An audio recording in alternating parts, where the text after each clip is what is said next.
Hi guys, good morning. It's our last day here at South Korea. Gagala-gala lang tayo dito saglit ngayon. Pero mag-ano pala muna tayo. Bibili muna tayo ng breakfast dito sa may E-Mart 24. Yan, dyan tayo lagi nabili. Kasi yung breakfast natin laging lagi lang tayo nabili sa convenience store ng breakfast natin. Kasi si mama laging gustong may rice. Dito kasi sa Korea, di ba, ang hirap maghanap ng may rice talaga na meal. Meron naman pero hindi ganun siya parang hindi siya ganun kadami. Ito guys yung Namsan Tower, 'di ba? Ang ganda pagkalabas natin dun sa area natin. Ito kaagad ang makikita natin tong Namsan Tower. And sobrang ganda na guys ang color ng mga autumn leaves din dito sa may Namsan Tower. Tingnan niyo. Pink na talaga siya. So kung pupunta kayo ngayong last week ng October or first week ng November, baka maabutan niyo pa yung ganyang kagandang color. Tara, a few meters lang naman yung layo ng E-Mart 24. Ito guys yung E-Mart 24. Yan, dito tayo lagi nabili ng breakfast.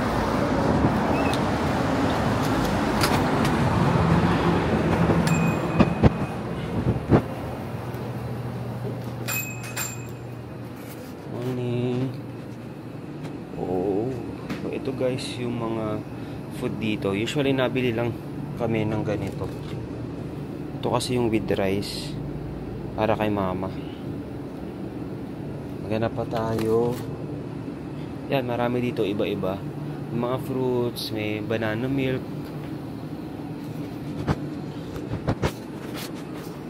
Ito na lang guys yung bibili natin, yung may with rice.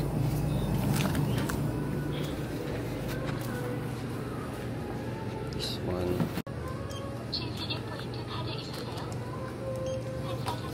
Card. Okay.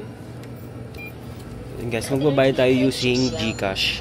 So, ang bill natin is 9,800 won. Alright, it's okay.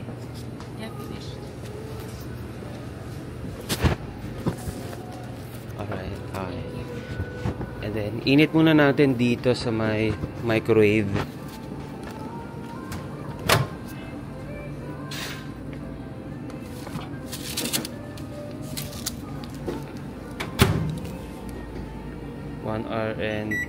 One minute and yeah.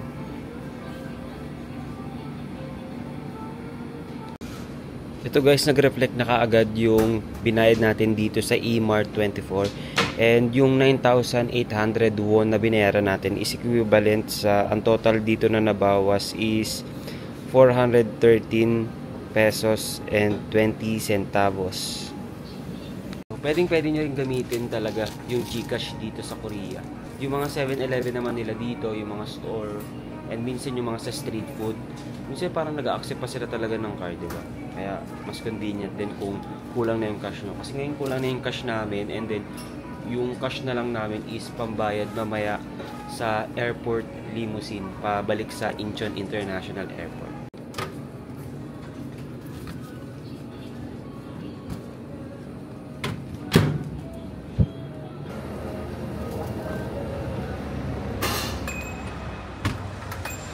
Yun guys, nakabili na tayo ng food. Usually yung binibili nating food dito sa convenience store, doon na lang natin sa room kinakain. Araw-araw talagang sa E-Mart 24 kami. And okay naman din yung mga price kasi si mama gusto talaga ng mga rice meal. But anyway, doon na natin kakainin to sa room, and then ito yung mga binili natin. So ngayon, hinihintay ko lang pala matapos yung ni-laundry namin kasi yung accommodation namin may free laundry. Pwedeng gamitin yung washing machine at saka yung dryer for free. O bibili ka lang ng detergent nyo, then ayun, okay na. O para pag uwi natin sa Pilipinas, hindi tayo masyadong marami ng labahin. So guys, ito na mismo yung kanto natin, Ito na yung papasok dito sa may accommodation natin. Tapos pag tumalikod ka, ayun na yung Namsan Tower dito sa likod natin, diba? Sobrang ganda ng location na to. Ang issue ko lang dito sa accommodation namin, yung sa receptionist sila naka-work from home, talagang pag may kailangan ka concern, i-chat mo pa siya sa WhatsApp, sa KakaoTalk or sa Line, ganun.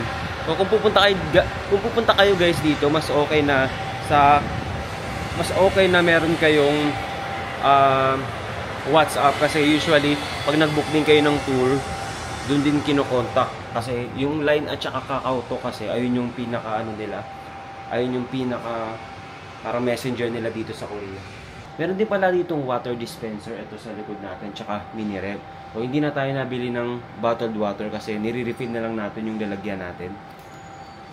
Ito pala guys, kasi baka hindi nyo na makita yung first vlog natin kasi nagloko yung memory card. Pero ito yung accommodation namin, ito yung pinaka hallway. And ito yung room namin. Tapos yung ano niya, yung lock niya, wala kaming key card, wala kaming key. Ano lang, itatype mo lang yung password dito. Yung parang sa mga K-drama. Ganun. Akit muna tayo sa taas kasi andun yung ano natin. Andun yung mga pinashing natin. So sana matapos na kasi 11 AM yung check-out.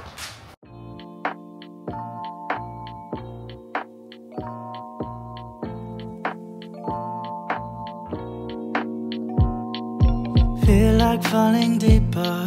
Cold nights 난 너무 싫어.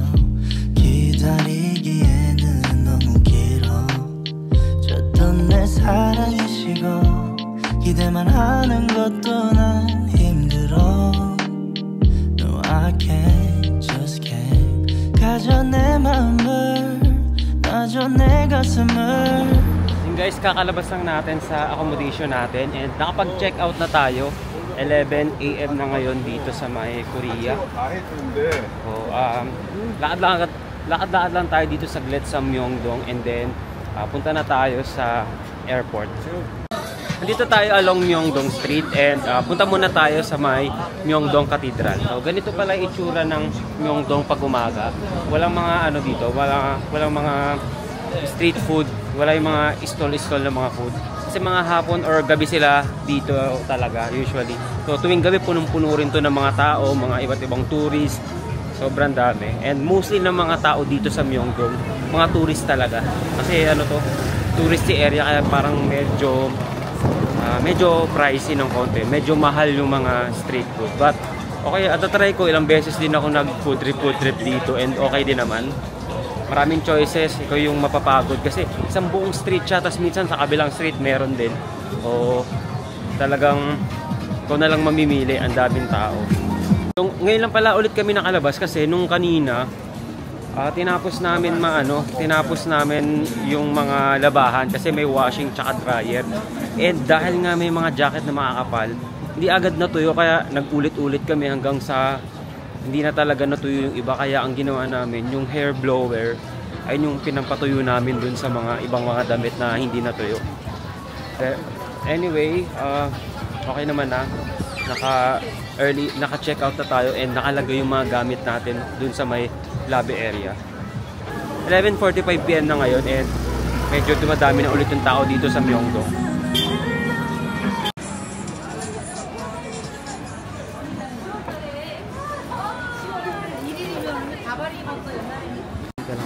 Meron din pala ditong mga money exchange. So kung hindi kayo mag-withdraw, meron ditong mga papalitan ng pera. So nakalagay no fee commission daw. Pero kung ako sa inyo, mas okay na gumamit na lang kayo ng GCash Visa card kasi mas okay yung nila, mga international withdrawal. Though yung mga ibang may mga access fee parang 3,000 plus to 4,000 won yung fee pag nag-withdraw. Kahit foreign card yung gamit. Pero ayan, okay naman. Marami ka pa rin mas okay pa rin yung rate kaysa yung magpapapalit ka ng pera. Ito pala guys yung Olive Young. So dyan yung mga bilihan ng mga skincare dito sa Korea. Sikat na sikat yan dito, Olive Young. Pero ngayon dito tayo sa area na to kasi dito na banda yung Myeongdong Cathedral. Ayun, medyo naambon pala ngayon kaya nagpalit ako ng jacket, yung waterproof na jacket na lang para hindi tayo masyadong kung sakaling lumakas ng ulan. Pero yun, at least nakisama naman yung panahon for the past days na nandito tayo sa Korea.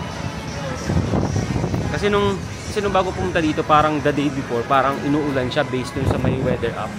Pero nung after nung dumating kami dito, hindi naman kami inulan and then tuloy-tuloy lang yung mga gala.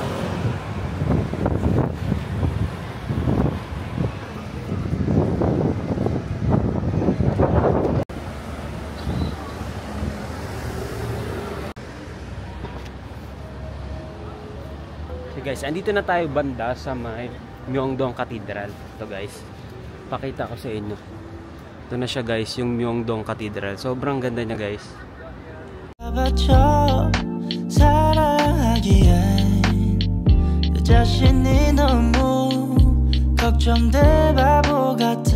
Pati itong Myeongdong Cathedral pala is na-establish noong 1898 ng mga French missionaries, and ito din yung pinaka first Catholic Church dito sa Korea. So konting hagdan lang naman to, konting paakit lang naman, madali lang.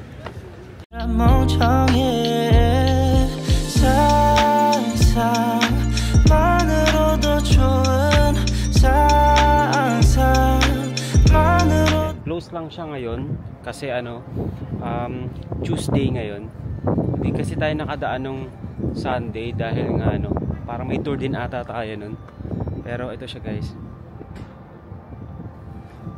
Tapos para siyang nasa gitna ng mga building. Tingnan nyo guys, ito yung mga building. So maganda kung kung pupunta kayo dito, kung nandito kayo sa Myeongdong, maganda na puntahan nyo rin to.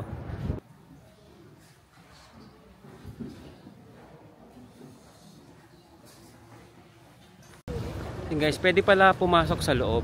Sarado lang itong pinto, pero pag tinulak nyo, meron namang mga taong pumapasok sa loob para magdasal. And naabutan namin kanina, parang may mga nagdadasal doon sa may harap. Marami rin palang mga Korean na Catholic.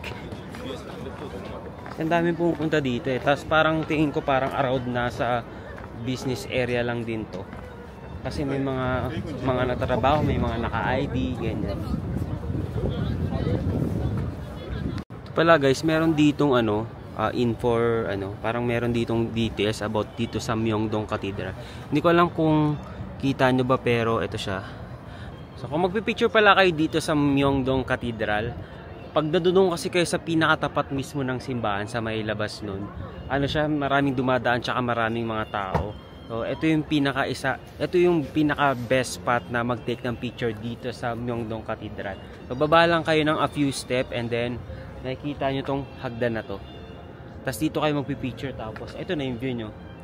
Sobrang ganda. Ito, papakita ko sa inyo, ganito yung magiging view nyo pag nag-picture kayo dito. Ayan, ganito guys yung magiging video. Ganito guys yung magiging picture nyo. Papakita ko sa inyo yung picture ko dito. Ito, ang ganda dito. Walang tao.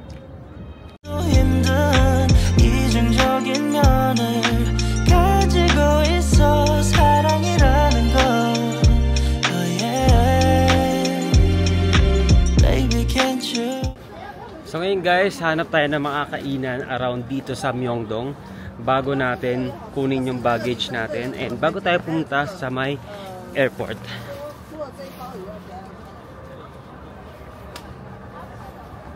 Sobrang okay lang din pala yung weather ngayon, kahit light jacket ka lang okay na.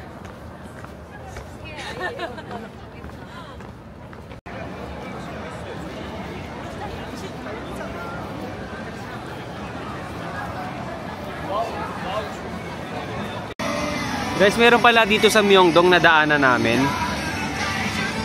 Itong Myeongdong Vintage. So para siyang mga para sa mga ukay-ukay din, para mga thrift shop, ganyan. So guys, chinek namin yung mga price dito sa Myeongdong Vintage. Iba-iba pala yung price, may 10,000 won, 39,000 won, 59,000 won.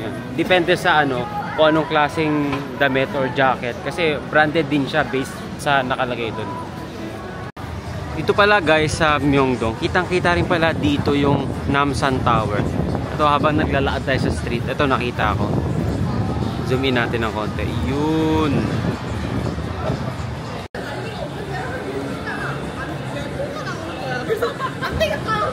Tara guys, try natin dito sa Sada Simbab. Hindi ko lang sigurado, pero tara, pasok tayo dito.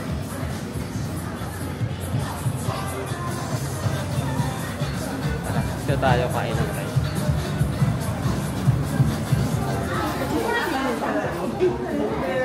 Meron silang dito, may kiosk sila dito para order. So ito guys yung sa kiosk sila, and dito tayo order, and order, yes. Ito guys yung mga in-order natin. Pork cutlet, kimchi fried rice, and sada gimbap. Ito guys, 21,000 won. Pay with card na lang. Try natin itong Gcash. Please check the menu you ordered. Tapos, order confirmation. Insert na ba? Try natin.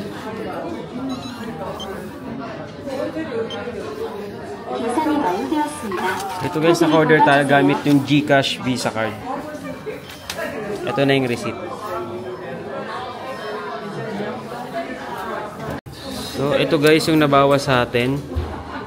885.42 pesos. And yung total bill natin, 21,000. So, ito guys yung pina-conversion niya na dito.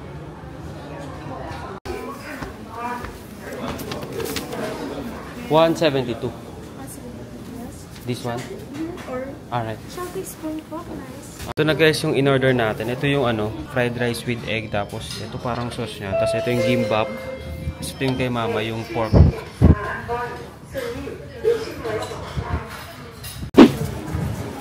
Yun guys, bumili lang tayo ng konting pasalubong dito sa Myeongdong Mart. So, saktuhan lang naman yung binili natin.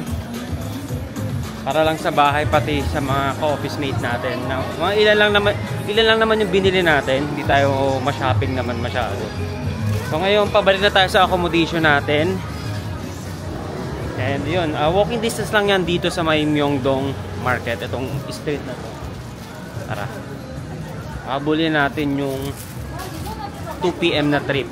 So every 10 minutes naman daw may dumarating na bus dito. Tara, mamaya papakita ko sa inyo kung paano.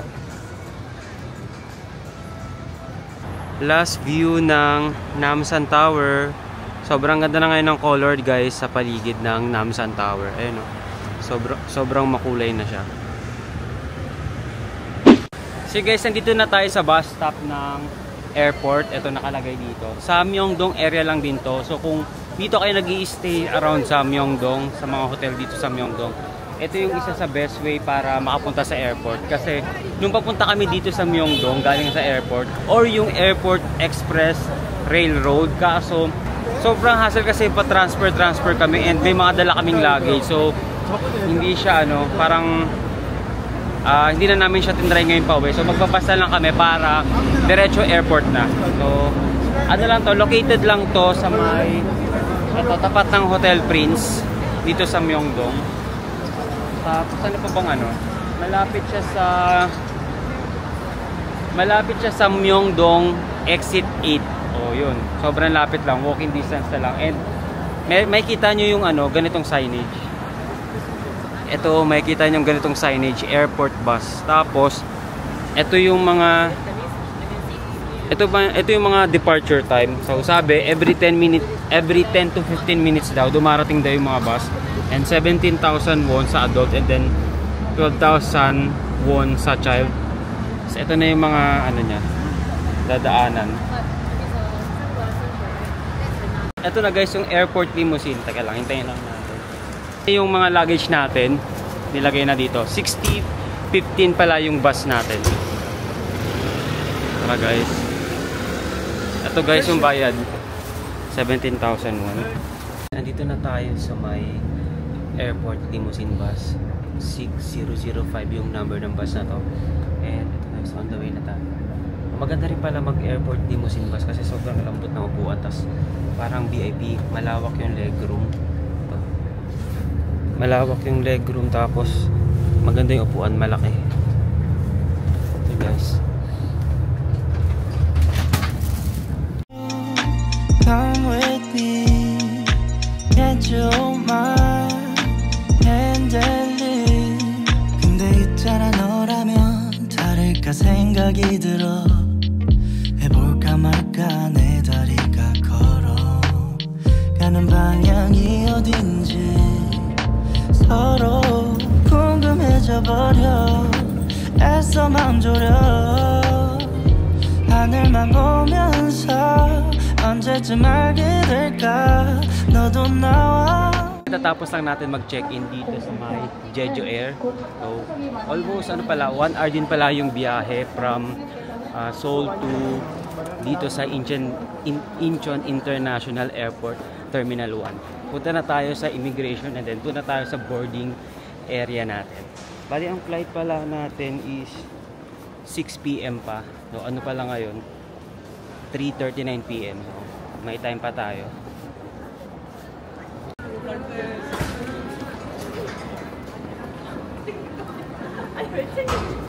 So yun guys, finally nakalagpas na tayo sa immigration dito sa Korea. And sobrang smooth lang ng check-in natin. Parang saglit lang tayo pumila and then pagdating natin sa pinaka-counter ng Jeju Air, mabilis lang nakapag-print ng boarding pass tsaka yung mga baggage tag natin. And then pagkadaan naman natin sa immigration, sobrang bilis lang din. Tapos may mga e-gate na sila dito, so talagang wala ng mga stamp. So dadaan ka lang sa e-gate, scan yung passport and then yung fingerprint and then yun na, dito na tayo ngayon sa may departure area. So ngayon, papunta na tayo sa may boarding gate natin, boarding gate 104 tayo ngayon. Tara, lakad-lakad na tayo. Medyo ang lawak din ng airport talaga nila dito, ganda din. Meron din pala dito tax refund na counter. So kung may mga binili kayo, nag-shopping kayo, pwede kayong magpa-tax refund dito. Pero meron namang mga store na directly may tax refund na, kaya okay din.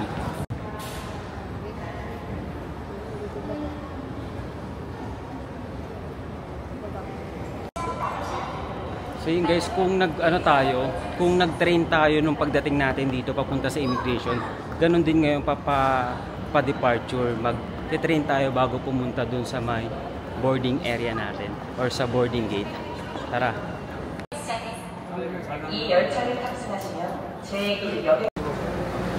Dito ma. Ano saan? Video ka na lang.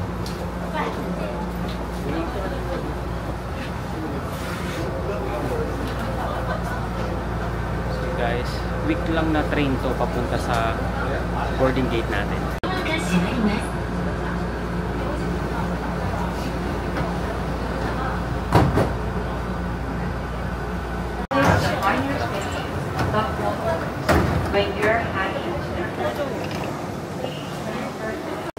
Dito na tayo agad, so quick trip lang yon, parang quick train ride lang yon, parang 1 minute lang. 같은 생각을 하고 있을까 한참을 멍하니 보다 보니 살짝 어두워진 색깔 불그스름한 노을. Yun guys, andito na tayo sa may boarding gate natin, boarding gate 104. And sobrang layo ng nilakad namin.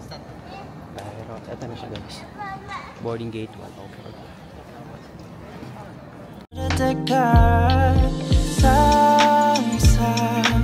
상상만으로도 좋은 상상만으로도 힘든 이중적인 면을 가지고.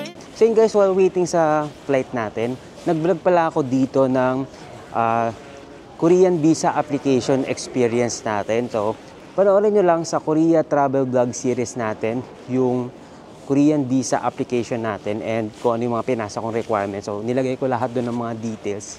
So, 사랑이라는 거, oh yeah. Baby, can't you come with me? Can't you hold my hand and leave? I just wanna know what you're thinking, wondering all day long. Not gonna do another pick. So yun guys, boarding na tayo, bound for Manila. Jeju Air ulit yung plane natin pabalik ng Manila. Mas okay siya kasi meron na siyang baggage allowance pag nag-book kayo sa trip.com or sa direct website.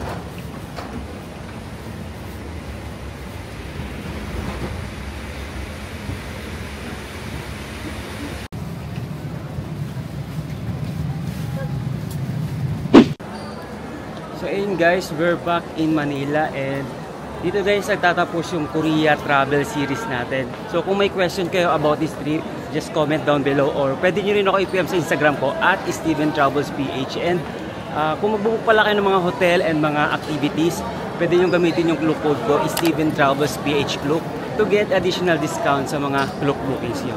And ayun lang guys, thank you guys for watching and see you on my next vlog. Bye!